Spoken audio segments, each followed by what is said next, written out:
Siempre nos ha intrigado qué nos hace únicos, ¿verdad? ¿Cómo podemos dar sentido a algo tan complejo como la personalidad? Hoy vamos a meternos de lleno en los intentos más importantes por crear un mapa de esa complejidad, los modelos de rasgos de personalidad. Exacto. Nos vamos a basar en fragmentos de un manual sobre personalidad y diferencias individuales. La idea es desgranar un poco cómo distintos investigadores han intentado encontrar esas dimensiones básicas que nos definen. Justo. Y estos modelos, los factoriales, parten de una idea clave, ¿no? Buscan dentro de la persona unidades básicas, estables, los rasgos. La idea es que esos rasgos expliquen por qué nos comportamos como lo hacemos.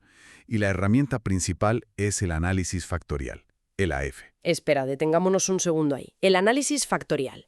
¿Qué es exactamente? Para que se entienda bien. Pues a ver, imagina que tienes muchísimas respuestas a preguntas sobre cómo actúa la gente. Vale. El análisis factorial es como una técnica estadística, digamos, inteligente, que busca patrones. Agrupa las respuestas que suelen ir juntas y así revela como los motores ocultos, esos rasgos que están debajo, que explican por qué ciertas conductas van juntas. Y todo esto con un enfoque nomotético, o sea, buscando leyes generales para poder comparar a las personas. Entendido.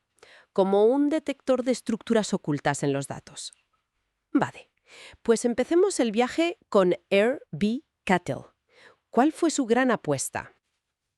Cattell hizo una apuesta fuerte. La llamó la hipótesis léxica. Él creía que nuestro lenguaje de cada día, las palabras que usamos, ya contenían la clave de la personalidad. Si algo es importante para diferenciarnos, pues tendremos palabras para describirlo, ¿no? Así que analizó miles y miles de términos. Muchos venían de Allport y Odbert. Ya.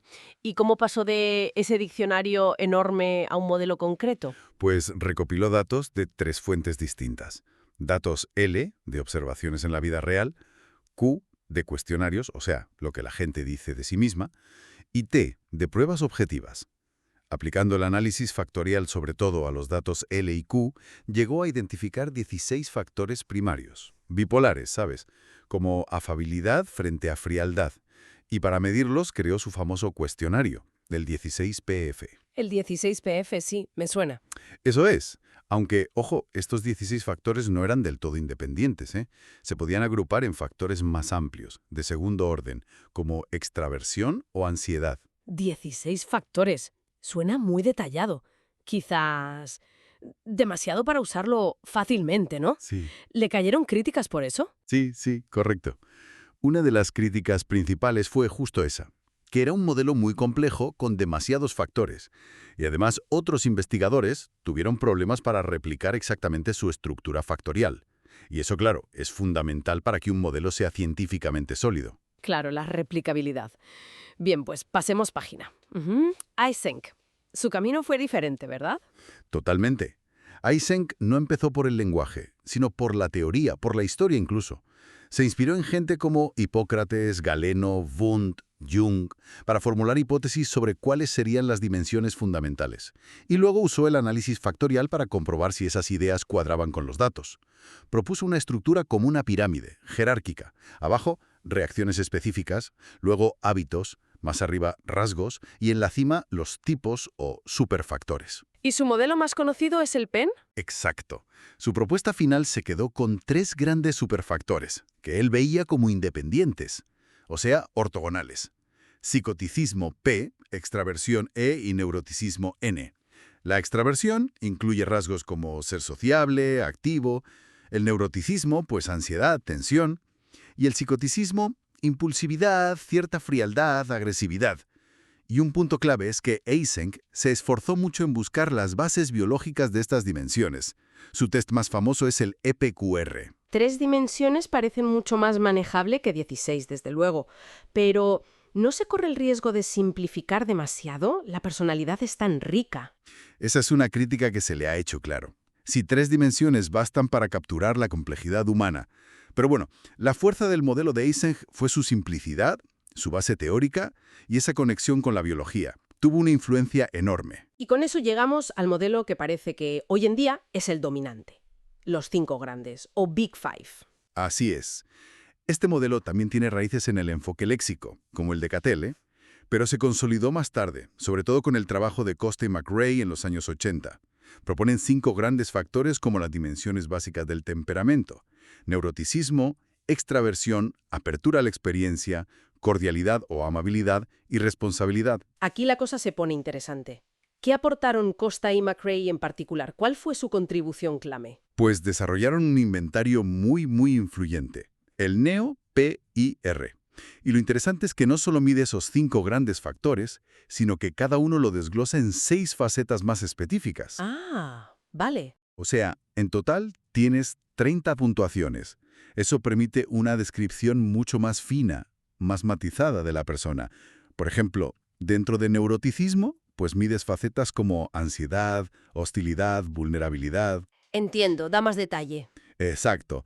Hubo cierto debate sobre si la apertura era en realidad inteligencia, pero ellos la defienden como un rasgo de temperamento más amplio, que incluye intereses, emociones, valores. Entonces, tenemos a Cattell con 16, Eysenck con 3 y los 5 grandes. ¿Cómo encajan estos modelos? ¿Son rivales o hay alguna conexión? Pues lo fascinante es que hay bastante convergencia. Los 5 grandes se ven a menudo como un marco que puede integrar a los otros dos. Fíjate, neuroticismo y extraversión aparecen de una forma u otra en los 3 modelos. Son como universales. Ya. Cattell, aunque sean más, se pueden organizar bastante bien dentro de esas 5 grandes dimensiones. O sea que hay un consenso creciente en torno a esas 5 dimensiones. En buena medida, sí.